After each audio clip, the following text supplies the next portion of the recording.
musharax madaxweyne Sheekh Shariif Sheekh Axmed ayaa maanta cisbitaalka Madiina ee magaalada Muqdisho ku booqday dadkii ku dhaawacmay qaraxyadii weerarka uu heliyay ee shalay ka dhacay hotelka Dayax ee magaalada Muqdisho. musharax Sheekh Shariif Sheekh Axmed ayaa dadweynaha dhaawac ah mid u kortagay dhaqaatiirta cisbitaalkana ka dhageystay warbixin la xiriirta dhaawacooda wuxuuna u kuurgalay sida dadku u kala daran yihiin. halkaan waxaan ku aragnay dad Soomaaliyeed oo shalay dhib badan ku gaaray halkaan oo sida uu doctorka ka warbixiyay xaaladooda kala duwan yihiin. marka ilaahay waxaan uga baryaynaa marka hore ilaahay inuu caafiyo cidii ma taqaana jecel inay khayr ka qayb qaadatana waxaan dhihilayn isbitaalada sidan oo kala ah caawiya oo gacan siiya si qof wax ku dhacayaan lama yaqaan qof walba oo ma taqaana hadhow adeega u baahnay marka u baahan yahay oo ka helo. waxaan leeyahay dhalinyarada la marin habaabiyay ha ku mashquulin inaad wax dishid inaad wax burburisid ku mashquul inaad wax dhistid.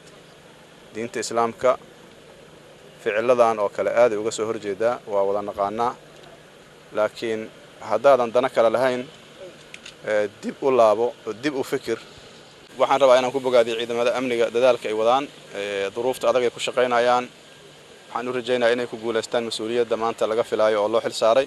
Dr. Maxamed Yuusuf oo ah agaasimaha cisbitaalka Madiina ee magaalada Muqdisho ayaa ugu mahad celiyay Sheekh Shariif Sheekh Axmed inuu noqday musharaxii ugu horeeyay oo la xanuunsaday bukaanada soona booqday. mahad Allah ka gaarto madaxweyne Sheekh Shariif booqashada uu soo booqday si uu u arko dhaawacyadii shalay la keenay oo qarax ka dhacay hotel Dayax badidooda qaybaha kala joogan. marka Sheekh Shariif waa ku mahadsan tahay inaad soo booqatay bukaanada dhiirigelin weyn bay u tahay maartay dhinaca kale musharax madaxweyne Sheekh Shariif Sheekh Axmed ayaa maanta soo indhindhiyay hotel Dayax oo shalay weerar iyo qaraxyo lala bartilmaameedsaday wuxuuna Sheekh Shariif muujiyay dareenkiisa sida uga xun yahay weerarada kooxda Al-Shabaab. Dishkuur Xuseen Shakra, Hon Cable TV, Muqdisho.